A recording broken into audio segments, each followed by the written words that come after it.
meus caros ouvintes, preparem-se para adentrar os becos mais sombrios da fé, da ciência e da depravação humana. Esqueçam os contos de fadas. No Brasil do século XIX, quando a medicina engatinhava e a ignorância era fértil, um terror mais visceral que qualquer fantasma vagava pelas sombras. Não era um monstro do folclore antigo, mas uma criatura nascida do desespero, da crença e de uma fome tão particular que gelaria a alma mais cética. O Papa Figo, ele não é uma lenda para assustar crianças. É um eco perturbador de uma doença terrível, de uma crença popular cruel e de uma prática médica que beirava o inominável. O que vocês pensam saber sobre curas e sacrifícios? Esqueçam, porque o Papa Figo não rouba só figuras. Ele rouba a esperança, a inocência e principalmente a vida. Era o ano de 1889. O Brasil, à beira da proclamação da República, ainda era um país de contrastes gritantes, onde a modernidade das cidades convivia com a pobreza extrema e as superstições mais arraigadas no campo e nas periferias. Naquele período, a medicina, ainda incipiente, lutava contra doenças incuráveis como a lepra, que espalhava pânico e isolamento social. Nas zonas rurais e nos cortiços de grandes cidades, uma lenda urbana ganhava força, não através dos fios, mas dos sussurros e do pavor.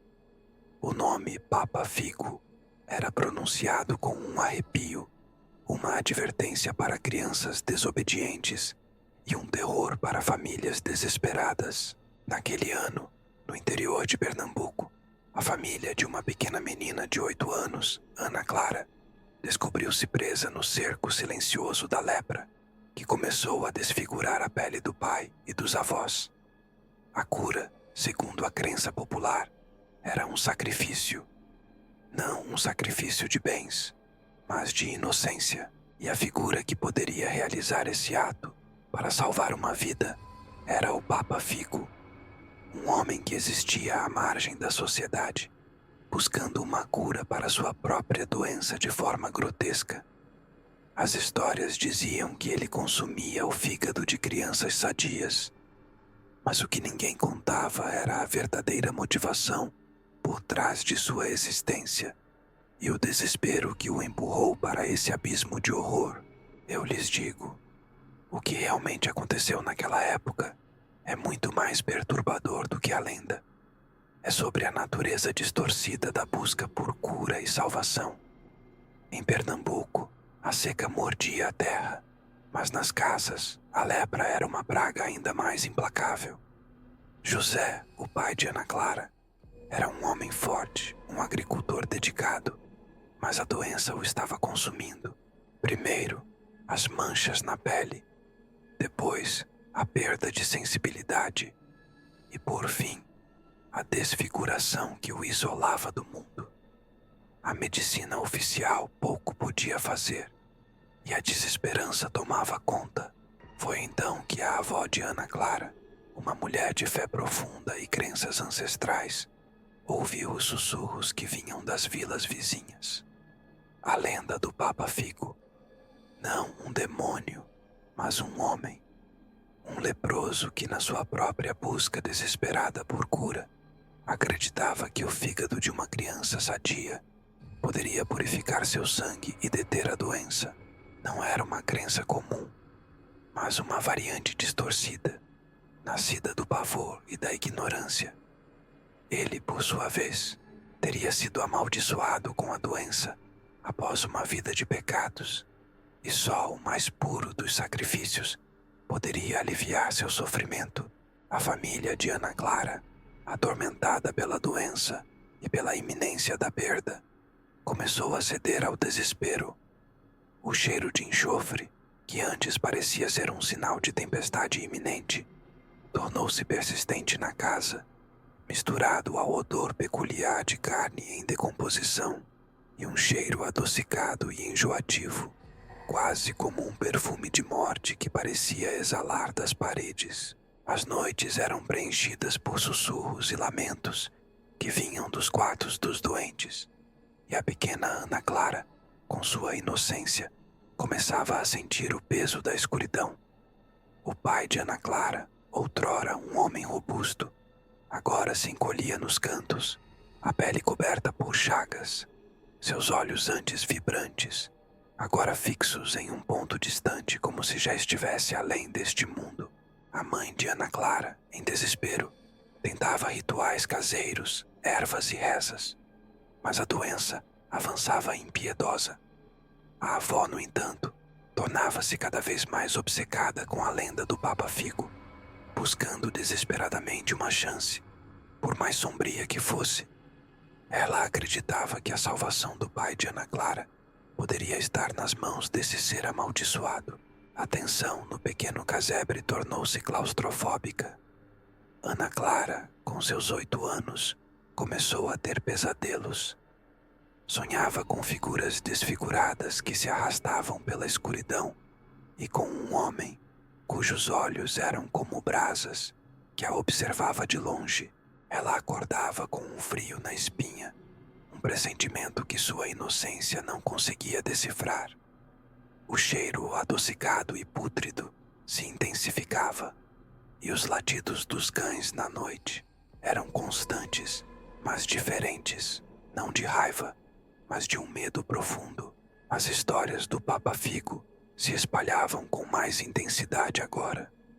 Diziam que ele era um ex-fazendeiro, rico e cruel, que havia contraído a lepra como punição divina por seus pecados. Desfigurado e isolado, ele se dedicava a buscar essa cura macabra, convencido de que era sua única salvação.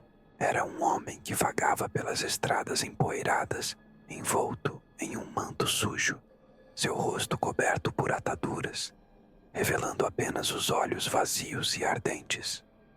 A ele eram atribuídos os desaparecimentos misteriosos de crianças em vilas vizinhas, e o medo de sua figura era palpável. A avó de Ana Clara, em um ato de desespero cego pela dor de ver seu filho definhar, resolveu buscar o Papa Figo. Ela acreditava que um sacrifício, mesmo o mais terrível, era a única maneira de purificar o sangue de seu filho e de toda a linhagem. Ela começou a deixar pequenas ofertas em encruzilhadas, cantando rezas antigas, chamando por aquele que poderia realizar o ato final. Ana Clara, sem entender completamente, sentia que algo terrível se aproximava. Uma noite, durante uma dessas preces da avó no terreiro, a luz do lampião falhou. A escuridão desceu densa sobre o casebre. O cheiro adocicado e pútrido se tornou insuportável, quase sufocante. Ana Clara estava na cama, os olhos arregalados. Ela ouviu passos lentos e arrastados do lado de fora. Não os passos de um animal, mas de algo humano, pesado, que parecia arrastar algo. E então, um som, um raspar na parede da casa, como unhas grossas arranhando a madeira. O latido dos cães se tornou um choramingar baixo, de puro pavor. Ana Clara fechou os olhos com força, mas a curiosidade e o terror a fizeram espiar pela fresta da janela. Na penumbra, uma silhueta, um vulto alto, coberto por um manto esvoaçante. Não era o pai, nem a avó. Era uma figura magra e retorcida, que se movia com uma lentidão perturbadora. Ela viu a figura se aproximar da casa, sentiu o ar gelar, e então, através da fresta do manto, um brilho. Os olhos, os mesmos olhos de brasa de seus pesadelos. Os olhos do Papa Figo. O som na parede cessou. Um silêncio opressor se instalou. Ana Clara prendeu a respiração. Ela ouviu a porta da frente ranger, não de ser aberta, mas como se algo estivesse se encostando nela, exercendo pressão. E então, o som voltou, mais perto, vindo de dentro da casa, os passos lentos, arrastados. Um rangido no assoalho. Ela sentiu o cheiro pútrido se intensificar. misturado a um odor metálico, quase de sangue fresco. Ana Clara cobriu a boca com as mãos para não gritar. Ela ouviu um gemido baixo, não do pai, mas um gemido que parecia vir da cozinha, onde a avó estava.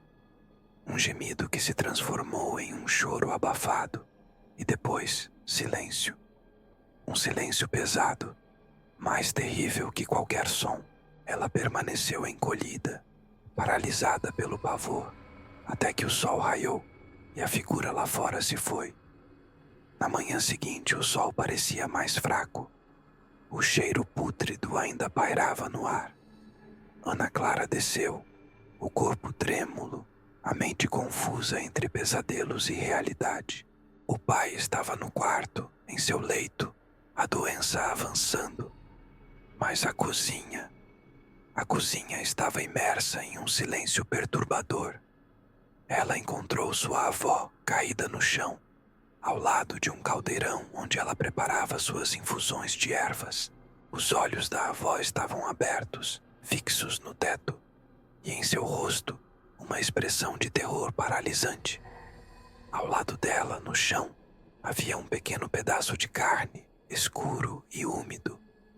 E o cheiro de sangue fresco misturado ao pútrido era insuportável. Ana Clara não conseguiu processar. O que havia acontecido? Quem havia feito aquilo? A imagem da figura da noite anterior, o olhar de brasa, o cheiro, tudo se encaixou em um padrão aterrorizante.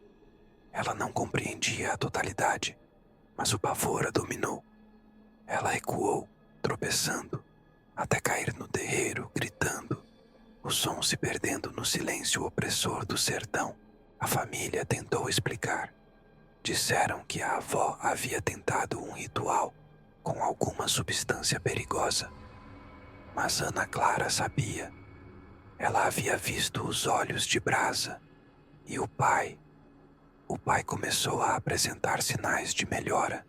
Nos dias seguintes, as chagas pareciam estagnar e a cor voltava lentamente ao seu rosto. Aquele pedaço de carne, misteriosamente desaparecido, era a cura, a pureza obtida através de um ato indizível. Ana Clara nunca mais foi a mesma. A visão daquele rosto na noite, o cheiro, a descoberta na cozinha. Ela cresceu, a lenda do Papa Figo a assombrando e o terrível segredo da cura de seu pai a corroendo. Ela sabia que a lenda era mais do que um conto para crianças. Era uma manifestação de um desespero tão profundo que levaria os homens aos atos mais inomináveis. Hoje, a lenda do Papa Figo ainda persiste no interior do Brasil. Um lembrete sombrio de um tempo onde a doença era uma condenação e o desespero levava a sacrifícios impensáveis. As mães ainda alertam seus filhos para não falarem com estranhos e não andarem sozinhos à noite. Dizem que, em noites de lua nova, em estradas empoeiradas, é possível ver uma figura solitária e desfigurada vagando, seu olhar de brasa buscando, não se sabe o quê. Talvez mais uma cura, talvez apenas a alma que um dia perdeu. Pensem bem, meus amigos. Vocês acreditam que a busca desesperada pela cura pode transformar um homem em um monstro? Ou que a fé cega em lendas pode levar a atos de horror indizível? O que vocês fariam se tivessem que escolher entre a salvação de um ente querido e a inocência de uma criança? Cuidado, pois o Papa Figo é a prova de que o maior terror nem sempre vem do sobrenatural, mas da fome insaciável, seja ela por carne ou por salvação.